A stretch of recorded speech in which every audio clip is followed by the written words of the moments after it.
E aí ele fica pensando, né, e aí ele fica discutindo como então corrigir esse erro e fazer com que nesse período de acumulação nós realmente consigamos acumular. E aí ele traz duas soluções importantes, que é o pré-compromisso e a própria contabilidade mental, que talvez quando eu falei lá no início tu tenha pensado assim: "Nossa, mas então a contabilidade mental é ruim". Não de um todo. E eu já explico, primeiro eu vou falar do pré-compromisso, tá?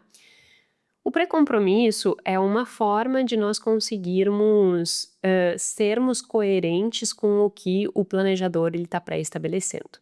Nós temos momentos em que a gente diz que nós estamos em prontidão para a decisão. São aqueles momentos que a gente realmente está com a capacidade cognitiva em pleno vapor e que a gente está sendo coerente, que a gente está sendo lógico, que a gente está pensando no futuro e está construindo um desenho de planejamento.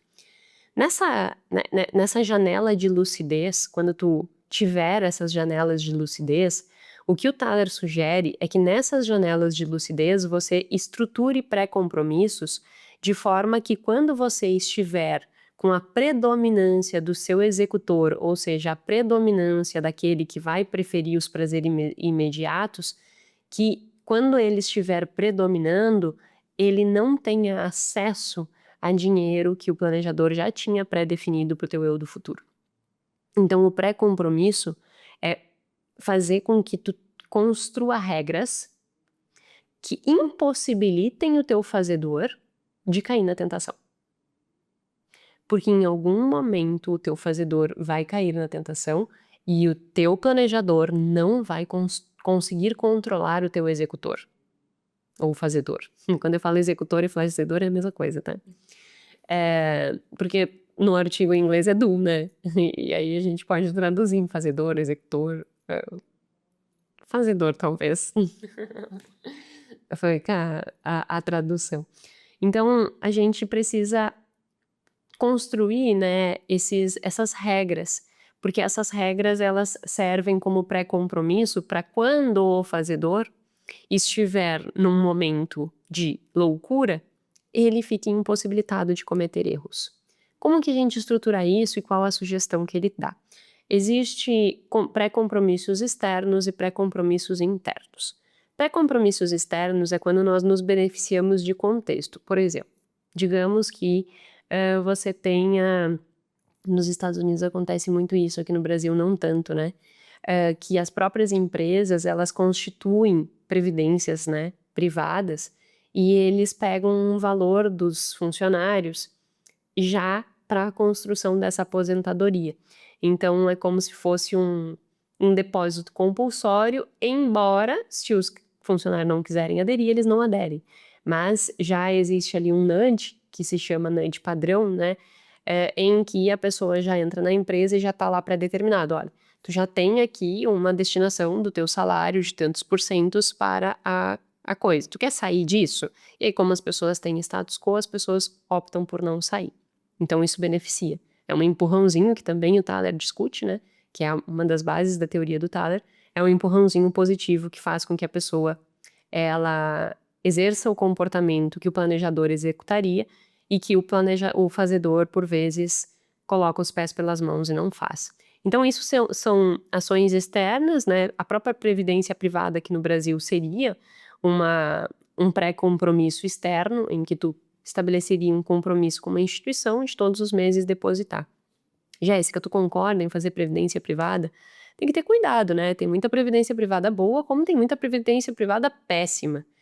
Para que tu escolha isso e defina se faz sentido para ti ou não, tu tem que entender primeiro teu comportamento, né? O quanto tu tem ali uma propensão de tá sempre metendo os pés pelas mãos e que daqui a pouco tu sozinho não conseguiria, e aí pelo menos com uma previdência privada tu tem o compromisso de depositar, e isso já inibe os teus erros, é um pré-compromisso, né? Do teu fazedor com teu planejador.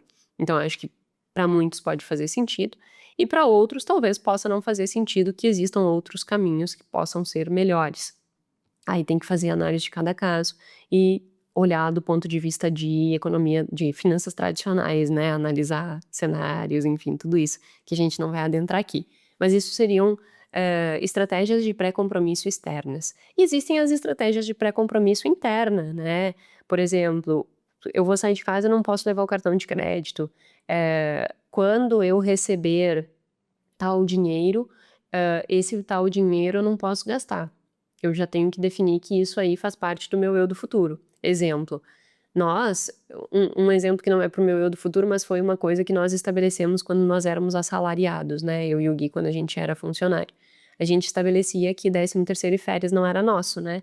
Que era para pagar aquelas despesas que acontecem anualmente, que a gente sempre pagou anualmente por causa dos descontos.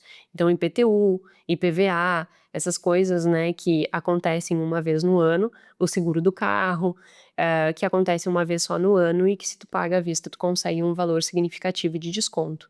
Então, nós sempre tivemos essa regra, esse pré-compromisso com a nossa estrutura financeira. 13º e férias é destinado para pagar essas despesas pontuais, que são anuais, que podem ser mensais, mas que nós fazíamos anual, justamente pelo desconto. Aqui em Floripa, por exemplo, o desconto chega a 20%, então vale muito a pena pagar à vista, né? Eu não vou conseguir um investimento que me pague 20%. Então vale muito a pena eu pagar à vista. E aí esse pré-compromisso já direcionava o nosso comportamento a ponto de que nós nunca contamos com 13º e férias. Esse dinheiro ele não existia. E a sobra dele nós sempre destinávamos para dar um aporte superior ali à nossa reserva. Então nós não contávamos com esse dinheiro. E aí é uma estratégia que tu pode estabelecer, né? Seja com teu 13º, seja com tuas férias, seja com um bônus, muitas vezes tu vai ganhar bônus da empresa, né? Bom, tudo que entra de bônus, isso aqui não é meu, isso aqui já é do meu eu do futuro. Então já tá pré-determinado que fica lá. Aqui na Plano A mesmo a gente dá bônus, né? Como que funciona? Todos os fechamentos que nós vamos fazer no mês anterior e que os clientes vão pagar, 50% do primeiro honorário a gente divide entre todo mundo. Se eu fosse essa pessoa que estivesse recebendo esse bônus, eu naturalmente iria considerar ele como inexistente para o meu eu do presente. Eu já ia destinar ele para o meu eu do futuro. Isso são estratégias internas de pré-compromisso e que funcionam muito bem, que são super eficazes, né? Além delas, é importante a gente trabalhar a simplicidade, então não queira fazer uma estratégia de pré-compromisso extremamente robusta. Nossa, esse cálculo, porque porque pode ser que no momento que tu tenha que tomar essa decisão, tu não esteja pronto do ponto de vista de disponível cognitivamente para seguir essa regra, e aí uma regra que é muito complexa não funciona. Então simplifique. A execução tem que acontecer sem muitas exceções. O que eu quero dizer com isso? Muitas vezes, nós nos acostumamos a ceder aos nossos próprios anseios. Tu estabelece uma regra, digamos, uma regra de pré-compromisso de gastar tanto no supermercado, tá? Ai, mas hoje é sexta-feira, hoje não sei o quê, hoje não sei o quê. Ah, mas hoje é aniversário do meu irmão, hoje é aniversário do meu filho, hoje é não sei o quê. E aí tu fica te acostumando a abrir exceção. Ah, todos os bônus são para o meu eu do futuro, mas hoje tu não pode abrir muito espaço para exceções nas regras que tu cria, porque senão tu te acostuma a falhar com a própria regra que tu criou. Então, assim, tu estabeleceu um compromisso, um compromisso está estabelecido, cumpra com o que tu estabeleceu de compromisso. Jéssica, mas é difícil, eu sei que é difícil, é um treino. Só que se tu não estiver atento para te treinar a não abrir exceções, tu vai passar a vida inteira abrindo exceção. E aí a tua fase de acumulação sempre fica pro ano que vem. Ah, mas no ano que vem, então eu começo a economizar para minha aposentadoria. Ah, mas então no ano que vem eu não sei o quê. No mês que vem eu não sei o quê. E aí tu passa a vida inteira abrindo exceção. E aí quando chega o momento lá dos teus 65 anos, que é quando tu poderia olhar e dizer assim, ai, agora eu posso me despreocupar. Porque agora eu não preciso mais lutar pelo dinheiro. Eu construí a estrutura que me permite viver com o dinheiro que eu acumulei. Agora eu tenho liberdade de fazer qualquer escolha. E se eu escolho trabalhar, é porque esta é uma escolha minha, porque eu gosto de fazer o que eu faço, mas eu não tenho obrigação. Agora, se tu ficar abrindo exceções a vida toda, tu vai chegar nos teus 65 anos e tu vai olhar pra trás e vai dizer assim: "Puxa, por que que eu não fiz isso antes?". E aqui vale um ponto, tá? Não é porque se tu tem 60 ou 65 anos e que tu tá nessa situação, que tu não pode reverter a tua vida também. Eu sempre falo da minha mãe aqui, porque um baita exemplo. A mãe mudou a vida dela com 60 anos. Com 60 anos ela começou a olhar pra vida dela e disse assim: "Tá, agora eu vou tomar as rédeas da minha vida financeira, e agora chega, agora eu vou montar uma estrutura financeira que me dê segurança e me permita viver a vida que eu acho que vale a pena ser vivida", que no caso dela é fazer viagens, né, ela ama fazer viagens. Então ela construiu uma estrutura de vida que permite que ela faça as viagens, mas que ela ainda tenha a segurança dela, que ela tenha a reserva de emergência dela, que ela tenha as coisas estruturadas, com 60 anos. Então, assim, eu sei que muitas vezes a gente olha com desespero e pensa assim: "Mas então não dá tempo". É claro que tu deveria ter começado antes, é óbvio, seria muita hipocrisia minha dizer que não. Por quê? Porque seria muito mais fácil, entende? Porque, assim, se tu tem 30, 35 anos, é a hora de começar, porque é mais fácil do que quando tu chega nos 60. Porque nos 60 tu já não precisaria estar empregando esforço. Mas tu terá que se empregar esforço se tu não fizer antes. E tudo bem se tu tá nessa fase. Não é um momento que inviabiliza uma reestruturação. Mas se tu puderes fazer antes, e se tu não tiveres 60 anos ainda, e tu puderes começar essa jornada antes, isso vai facilitar muito a tua vida. Muito a tua vida. E implementando essas estruturas de pré-compromisso, sem abrir muitas exceções, vai te ajudar nesse processo.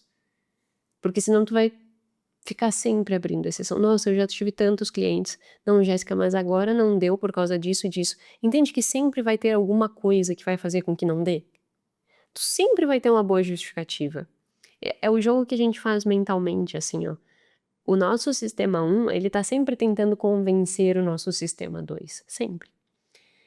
E ele tá tentando sempre convencer de uma forma que aquilo ali pareça racional.